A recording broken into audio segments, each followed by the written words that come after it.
Hare Krishna. Welcome to your channel the way of law. अरे ये mic ही है, क्या मतलब ये क्लिक कर रहा है माउस होगा? नहीं, ये माइक है।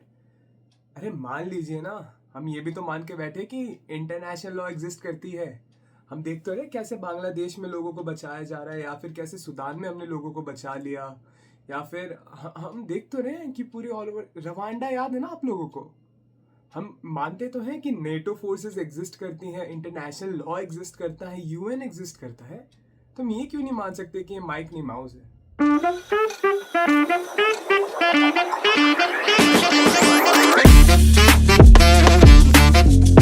चलिए आज के टॉपिक पे बात करते हैं। एक बार अच्छे से आपका स्वागत करता हूँ। Hare Krishna, welcome to channel the way of law. As a human right background student, मैंने जब अपने 11 ईयर्स BVU से निकाले, तभी मैं ये चीज़ समझ गया था कि somewhere this thing which we call international law, it ceased to exist when we talk about powerful people taking over people who are in the minority. So मैं तभी समझ गया था, and most of my papers were on that as well. तो चलिए आज किस चीज़ के ऊपर थोड़ा ध्यान देते हैं। हम तो अभी बेचारे गरीब लोगों की बात कर रहे थे जो कि माइनॉरिटी और पुअर स्टेटस में दूसरे कंट्रीज में, उनको हम होप कर रहे थे कि इंटरनेशनल लॉ बचा ले। जैसे बांग्लादेश में हम देख रहे हैं कि कैसे हिंदूज का मैसेकर हो रहा है, या फिर हमने सूडान में देखा कैसे क्रिश्चियंस का मैसेकर किया गया। See, I'm not a political animal, but as a great philosopher Aristotle has once said, but I can have my thoughts. But in this video, there will be no thoughts of mine. This video will be completely factual. And जहाँ तक मुझे लगता है इस video को factual रखना चाहिए, मैं उसे वहाँ तक फैक्चुअल रखूंगा। एक कंट्री के प्रेसिडेंट को ऐसे अबडक्ट कर लिया जाता है कि जैसे वो एक छोटा सा बच्चा हो। हम इंटरनेशनल लॉ से ये उम्मीद कर रहे हैं कि माइनॉरिटीज को बचाए, पर वो प्रेसिडेंट ऑफ अ कंट्री को नहीं बचा पा रही है। तो ऐसा कौन सा लॉ है जो ट्रम्प के ऊपर लागू नहीं होता, या ट्रम्प के ऊपर ही लागू होता है कि America has all the power in the world to abduct anyone? See, this is not a country hate video, this is just purely informational and this is all logical. तो हम लॉ समझेंगे इसके पीछे का कि क्या कानून था कि जिसकी वजह से हमने देखा कि मदुरो का एबडक्शन हो गया यार। डेट है 3 जनवरी 2026। अचानक से वेनेजुएला में धमाके होते हैं। ये प्रिज्यूम किया जाता है कि अमेरिका ने वो धमाके करे हैं, and yes, they were strikes by America. America abducted just 2 people in a single strike, no war. They abducted 2 people, the president of Venezuela, Maduro, and his wife. But America just did not stop there. America क्या करता है, उन्हें खींच के America ले आता है। So we can use the word abduction in this point. So we can clearly call this abduction because दुनिया का कोई इंटरनेशनल लॉ, किसी भी लॉ में ये abduction अलाउड नहीं है। But you will be shock to know जब ये वीडियो प्रोसीड करेगी कि ये चीज़ हमारे साथ पहली बार नहीं हो रही है। बस बात इतना है कि अभी के मीडिया इंटरफ्रेंस ने इस चीज़ को इतना अच्छे से कवर किया। तो चलिए वापस आते हैं मदुरो पे। तो अमेरिका जब इनको अबडक्ट करके अपने कंट्री में वापस ले आती है, तो अमेरिका ये बोलती है कि for an law enforcement mission, specially drugs law enforcement mission के चक्कर में हमने इनको अबडक्ट किया है या हमने इनको अरेस्ट किया है। तो ट्रम्प ये भी कहता है कि अब वेनेजुएला को जब तक स्टेबिलिटी नहीं मिल जाती, he will run Venezuela. And this is a article from the esteem the guardian. बिना सिक्योरिटी काउंसिल मैंडेट, बिना परमिशन ऑफ वेनेजुएला और बिना लेजिटिमेट लीगल कवर के ये एक्शन एग्जीक्यूट हो गया। तो अब समझते हैं कि इंटरनेशनल लॉ इस पर्टिकुलर चीज पे अपने क्या क्या लॉस को रखता है। तो इसको समझने के लिए हम एक बेसिक चीज को पहले समझते हैं कि कोई भी इंटरनेशनल लॉ होता है वो सबसे ज्यादा प्रायोरिटी बस एक ही चीज को देता है, that is the sovereignty.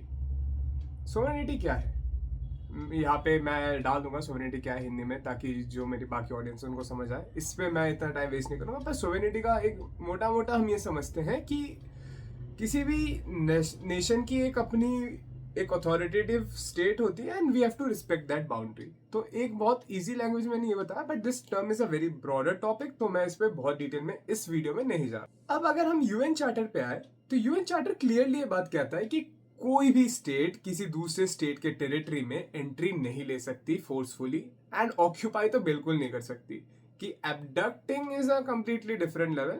Even you can't forcefully enter into another state, and UN mandate is to be followed by everyone who is an UN member, or well, America was an UN member.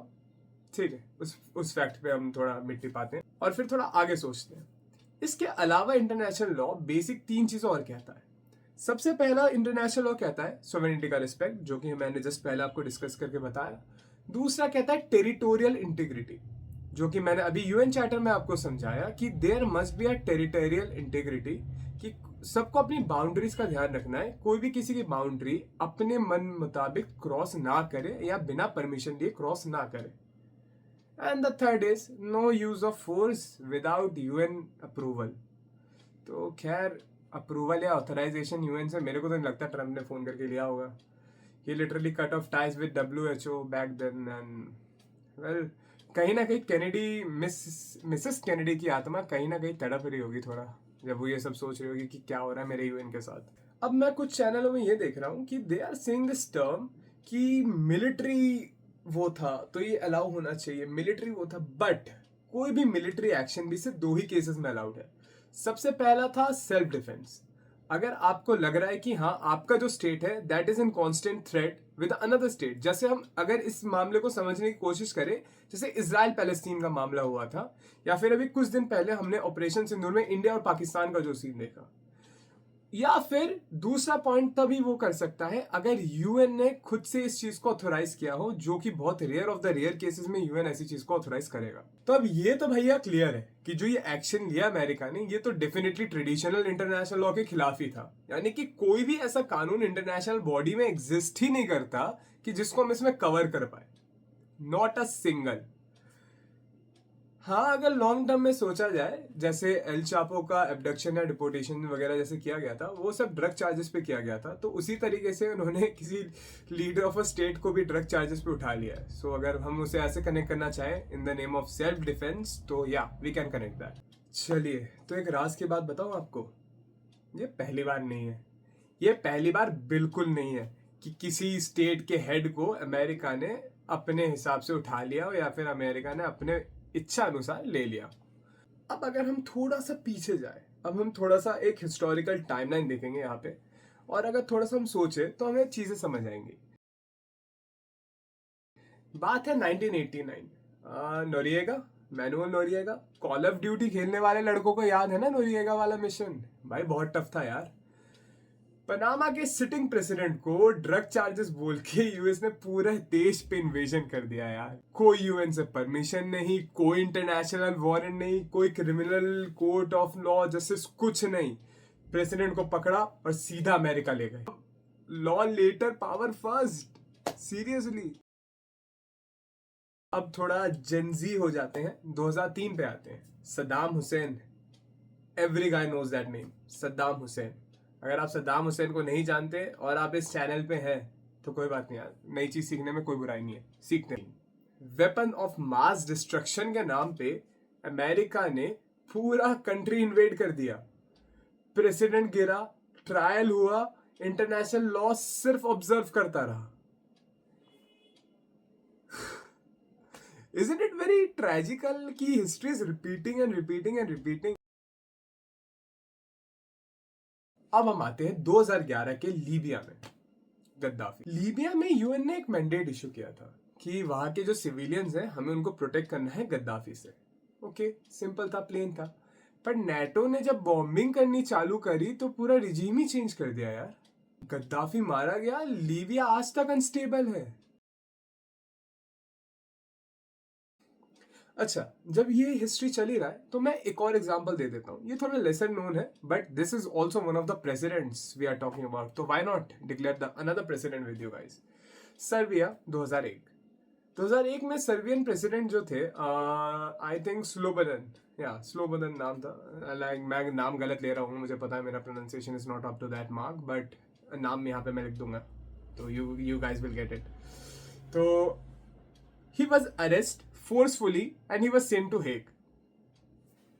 International court के नाम पे पूरे pressure बनाया गया जियो politics के through, and he was captured. And mind me saying this, all the thing this was happening, international law exist कर रहा था। तो see, and we are hoping कि नहीं भाई, international law will come and we will save the people in Sudan, we will save the people in Bangladesh, we will save the people in Middle East. So we are very much far away from this. तो human rights आगे चलते हैं. तो अब अगर हम बात करें मदुरो की, इतना सारा हिस्ट्री जानने के बाद, तो ये कोई एक्सीडेंट नहीं था, ये कोई सडन डिसीजन नहीं था, ये एक पैटर्न है और ये होता आया है. अब अगर हम थोड़ा ध्यान से जियोपॉलिटिक्स की बात करें, तो रिसेंट में हम देख रहे हैं कि कंट्रीज में तख्ता पलट काफी तेजी से होता जा रहा है. और जहां तख्ता पलट नहीं हो पा रहा, श्रीलंका, नेपाल, बांग्लादेश, कुछ कंट्रीज हैं जिनके यहाँ तख्ता पलट नहीं हो सकता. For example Pakistan. And let me remind you that is because of nuclear system. जैसे कि अभी रील्स चल रहे होंगे आप लोगों के फोन में कि इंडिया का कुछ नहीं कर पा रहे. एंड मतलब Pakistan being a nuclear state, वहाँ पे तख्ता पलट होता है. And let me remind you, न्यूक is not the only thing which is preventing India from being safe. ये एक बहुत फॉल्स नैरेटिव सबके दिमाग में डाला जा रहा है कि नहीं नहीं इंडिया के साथ नहीं कर सकते. पर अगर आप इन सारे इंसिडेंट्स को देखोगे ना, जितने जगहों के मैंने नाम लिया, जितनी चीज़ों के ऊपर अमेरिका ने एक्शन लिया, थोड़ा सा अगर हम इस चीज़ पे रिसर्च करें तो हमें पता चलेगा these were all dictatorly, like they were mass killing people. And if we look in Pakistan also, कि देयर इज सम एस्पेक्ट जहाँ पे सिविलियंस का उग्र होना बहुत ज़रूरी होता है for a president to go away. ऐसा नहीं है कि मैंने मतलब जो नॉन रेसिडेंट वेनेजुएलन्स हैं उनको खुश होते हुए नहीं देखा. Whoever is staying in Canada or whoever is staying in Australia, even few friends of mine, they were very happy that this president got thrown away because they were frustrated. अब मैं ये नहीं कहूँगा कि नरेटर सेट नहीं होता, narrations definitely set किए जाते हैं और प्रोपोगेट होती है media, and through this big countries only we get funding. और एक और चीज़ बताऊँ, ये जो चीज़ हमारे देश में चल रही थी ना, बैलेट की चोरी, कॉन्स्टिट्यूशन खतरे में है, डेमोक्रेसी खतरे में, ये सेम नैरेटिव चलाया गया था वेनेजुएला में भी. बात ये है कि वहाँ पे ये सक्सेसफुल इसलिए हो पाया क्योंकि वहाँ की जो सिविलाइजेशन है या वहाँ पे जो सिवीज हैं, they were in favour of that. And in India we are protected because हमारे कंट्री में ऐसा डिक्टोरियलशिप कभी नहीं आया. वेल, गुंगी गुड़िया के टाइम पे आया था. And those who get this reference, you guys are old subscribers of ours. तो गुंगी गुड़िया के बाद जब हम आते हैं तो India, obviously definitely nuke is a point कि जिसने हमारे इंडिया को सेव करके रखा. And we know the two great guys who made this possible, and this team was legendary for India. So yeah, तो ओके, अब वापस आते थोड़े लॉजिकल पे. पॉलिटिकल थोड़ा ज्यादा हो रहा था, but let me remind you for last time कि इंडिया में ऐसे नैरेटिव सेट करना बंद करिए कि India just safe because of its न्यूक. America हमारा प्रेसिडेंट नहीं या प्राइम मिनिस्टर नहीं उठा सकता. India is a diverse and a safe country. India में जितने भी पॉलिटिकल पार्टी अपने पोजीशंस पे आते हैं, no matter which party it is, there must be some arbitrary powers in them, but there is not madness जैसे Venezuela में हुआ था. या फिर you haven't seen the videos of Venezuela, or because of YouTube restrictions I can't put them here. So let me tell you, when I say this, कि we can't compare a heaven like India with a place in like Venezuela. I'm not saying my country is completely perfect, but it is what it is. तो आप लोग अपने दिमाग से ये narrative तो बिल्कुल हटा दो कि India is just safe because of its nukes. India is safe because its people supports its government. हाँ, we hate a political party, we may like a political party, but the government, we people are loyal to our government, and that is the strength of this country. देखिए, मेरे views के बारे में मैंने काफी बात कर ली. अब थोड़ा सा मैं आप लोगों को बताता हूँ कि जितने फॉरेन बड़े बड़े पोजीशंस है, वहां से क्या रिस्पॉन्स है इस पे. तो सबसे पहले इंटरनेशनल लीगल एक्सपर्ट्स ने इसे आर्म्ड एग्रेशन का नाम दिया और क्राइम ऑफ एग्रेशन का भी नाम दिया. ये रिपोर्ट टाइम्स ऑफ इंडिया में आपको मिल जाएगी. अगला आते हैं प्रोफेसर जेफरी रॉबर्टसन. उन्होंने ये चीज़ कही है कि ये कंप्लीटली चार्टर के अगेंस्ट है. ये यूएन चार्टर के 2 और 4 के आर्टिकल के कंप्लीट अगेंस्ट है, जहाँ पे ये पर्टिकुलरली कहा गया है कि सब नेशंस फोर्स का यूज बिना परमिशन के ना करे. परमिशन, वही मैंने 2 पॉइंट्स आपको बताए थे, याद आया ना. परमिशन यहाँ पे भी नहीं लिया गया था. उसके आगे अगर हम देखें, एक है चैथम हाउस. ये एक टॉप थिंक टैंक है और इसने अपने जो वर्ड्स है ये publicly they have publish this. So it is, ये ऑपरेशन सॉवरेनिटी के डायरेक्ट वॉल्यूशन में है. दूसरा, मीडिया लेवल जैसे लॉ एनफोर्समेंट मिशन से लीगैलिटी जस्टिस नहीं होती है. ये इंटरनेशनल लॉ पे एक हैवी ब्लो है. इवन जो यूएन जनरल सेक्रेटरी है उन्होंने डीप कंसर्न इसमें एक्सप्रेस किया and he called it a very dangerous president. अगर दूसरी तरफ हम वर्ल्ड को देखें तो there are many leaders like Spain, Mexico, Brazil, Argentina, China, Iran ने इसके एक्शंस को डायरेक्टली कंडेम किया है और बोला है कि ये एक लॉ का वायलेशन है। देखिए, अगर हम इमोशनली और वैसे सोचे तो काफी राउडी मूव लगेगा कि yes they have just captured the president, भाई इतना पावरफुल कंट्री पर भाई हमारे कंट्री को नहीं। हम हाँ, ये फैंटेसीज में इन चीजों को समझना is very good, I am getting the point.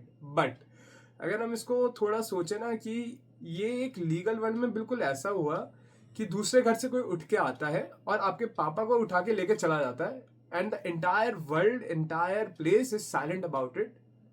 It's exactly like that. Any leader of a state, no matter how rude or rowdy it is against the law. Laws को एक reasons की वजह से बनाया जाता है और इन reasons को अगर हम ना follow करें, अगर हम उन precedents को ना follow करें तो we are then animalistic. As we have all said, there is only one difference between an animal and a human. Apart from that, we wear clothes, है ना, कि we know what is good for the other. And that is the only reason कि we have made these laws. But when powerful people are in position, laws are applied only to those who are weaker. तो अब सवाल पता है क्या है? ये क्यों हुआ? अब सवाल हट चुका है। अब सवाल ये है कि इसे रोकेगा कौन, और अगर कोई रोक पाएगा तो ये जो लॉ जो था इसको रोकने के लिए ये फेल क्यों हुआ? अगर लॉ इतने स्ट्रॉन्ग से तो ऐसे एक्शंस हो कैसे पाते? सिंपल रीजन है, जब पावर डिमांडिंग नहीं किया जाता तब लॉ फेल हो जाता है। एक पावरफुल स्टेट जैसे कि यूएस या फिर कोई भी ऐसा स्टेट जो कि यूएन का पार्ट है, there are many powerful states currently, but मैं इस पॉइंट पे बस यूएन की बात करूंगा। तो कोई भी ऐसा पावरफुल स्टेट है जैसे यूएस, वो अपना एक नैरेटिव स्टार्ट कर देता है। ये लॉस फेल इसी नैरेटिव की वजह से होते हैं। ये नैरेटिव यूएस उन हर कंट्री में चलाता है जिस कंट्री में यूएस को अपना कुछ भी टेम्पल या वर्क करवाना हो। तो यूएस क्या करता है, वो एक स्टेटमेंट दे देता है कि this is not an abduction, ये लॉ इन्फोर्समेंट मिशन है। पूरी दुनिया का मीडिया इन 3 वर्ड्स को लेता है, लॉ इन्फोर्समेंट मिशन, और उसको पब्लिश कर देता है, और ये लीगल टर्मिनोलॉजी दी जाती है इस पूरे अबडक्शन के प्रोसेस को। मगर पर लीगली क्या अमेरिका ने परमिशन लिया यूनाइटेड नेशन से? नो। क्या अमेरिका ने वेनेजुएला का कंसेंट लिया? नहीं। There may be people who were willing कि मदुरो उनके प्रेसिडेंट है, क्योंकि he was elected by votes यार। आई एम गेटिंग कि मे भी हो सकता है कि बैलेट चोरी हुई हो ना हुई हो, जैसे वो लोग इंडिया पे भी क्लेम करवा रहे थे फंडिंग के थ्रू। बट अगर हम इस चीज को ध्यान से समझे कि कोई डायरेक्ट अटैक भी नहीं हुआ था अमेरिकन सिटीजन्स पे कि ये बोले कि हमें सेल्फ डिफेंस कर लेना था, तो no self defence claim as well, no direct armed attack on US territory. तो यूएस के पास ऐसा कोई भी प्रोविजन या कोई भी ऐसा वो नहीं था कि जिसके बेसिस पे यूएस कह सके कि we have attacked them because of this. यानी लॉज हैव फेल्ड मिजरेबली। इन चारों चीजों के ना होने के बावजूद भी एक प्रेसिडेंट को अपने सॉवरेन स्टेट से उठाया जाता है और उसको यूएस के कोर्ट रूम में लेके आया जाता है। अगर इसे हम लीगली ना सोच के अगर नेचुरल जस्टिस के ऊपर भी सोचे, अगर कोई इंसान किसी स्टेट के लिए इतना हार्मफुल है तो क्या उसका ट्रायल उसी के कंट्री में होना जरूरी नहीं है? क्या उसके कंट्री के लोग ये नहीं चाहेंगे कि ये हमारे देश का आदमी है, इसका जो ट्रायल हो या इसको जो पनिशमेंट मिले वो हमारे देश के लोग दें, रैदर कि दूसरे कंट्री का इसमें इन्वॉल्वमेंट हो? अगर लड़ाई मेरे घर में है तो मेरे घर में ही सॉल्व होनी चाहिए ना। ऐसा नहीं होना चाहिए कि बगल से लोग आके मेरे घर के लोगों को पीट के ले जा रहे कि नहीं भाई तुम्हारे इन्होंने इनको मारा तो मैं इनको पीटूंगा। अब हम आते हैं अपने आखिरी सेगमेंट में, इंडिया के लिए और ग्लोबली इसका क्या मतलब होता है। पहले बात करते हैं इंडिया की। इंडिया हमेशा से यूएन के गाइडलाइंस को फॉलो करता हुआ आया है। India was never the first state to start a war, but India never hesitated when their integrity of their territory was harm. तो इंडिया कभी अपने लाइन से बाहर जाके या यूएन के गाइडलाइन से बाहर जाके एक्ट नहीं करता है। बट इसका मतलब क्या ये है India is a week country? बात ये बिल्कुल नहीं है। India is one of the most strongest country in the entire world, but if we talk about facts here, India is one of the biggest and there are bigger powers who were dominating us back in the 90s. Now we have reached a point कि हमें अब dominate करना थोड़ा मुश्किल है।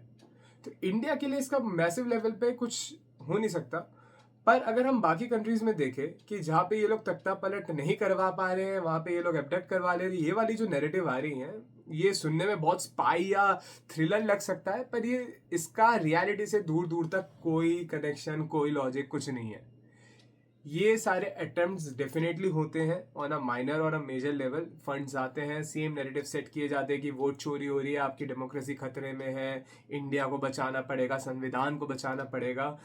But my dear friends, Constitution is itself a so powerful tool, and the people are the soul of this Constitution, and you can't break India like this, because you may change the political parties, but no one can become that arbitrary. तो ये इसलिए India के ऊपर मैं नहीं कहूँगा इसका कोई इम्प्लीकेशन है। तो जितने भी आप लोग रील्स बनाए जा रहे हो ना कि ये नैरेटिव, मुझे पता है धुरंधर देख के आप लोगों के अंदर नेशनलिज्म जागा है थोड़ा सा, but let it cool a bit. अब अगर हम थोड़ा सा सोचें कि वर्ल्ड के ऊपर इसका क्या इम्पैक्ट पड़ेगा, तो this is a very bad thing which has happened. इसका साफ सीधा ये मतलब है कि कोई भी एक बड़ी कंट्री इजीली एक छोटी कंट्री को अपने नीचे आराम से दबा देगा। आज इंटरनेशनल ऑर्डर जरा सा अनस्टेबल दिख रहा है, और दिखना भी चाहिए। UN charter, sovereignty, territorial integrity, सारे रूल्स तोड़ दिए गए हैं। अगर रूल ऑफ लॉ फेल होता है, अगर पावरफुल कंट्रीज पे रूल ऑफ लॉ नहीं लग सकता, तो ये जो छोटी कंट्रीज है इनका फ्यूचर क्या? कंट्रीज जैसे कि Taiwan, Bhutan, Nepal, what will happen if a big giant awakes and claims them? We know this day is coming, and definitely we cannot trust the international law, जैसे मैंने वीडियो के पहले कहा था, but that also does not mean कि हमें हमारा duty नहीं फॉलो करना चाहिए। This video was just to clear all the misconception जो कि चल रहे थे कि इसके इंडिया के ऊपर बहुत होगा, इंडिया के ऊपर ऐसे बहुत अटेम्प्ट हो चुके हैं, ये वो। इंडिया के ऊपर ऐसा डायरेक्ट अटेम्प्ट होना पॉसिबल नहीं है, because the integrity of our constitution, we have to understand this. India तभी आज़ादी के बाद से अब तक इसीलिए स्टेबल है, जबकि अगर हम पाकिस्तान में देखें, वहाँ पे तख्ता पलट ऐसे होता है जैसे कोई डेक ऑफ कार्ड्स को शफल कर रहा हो।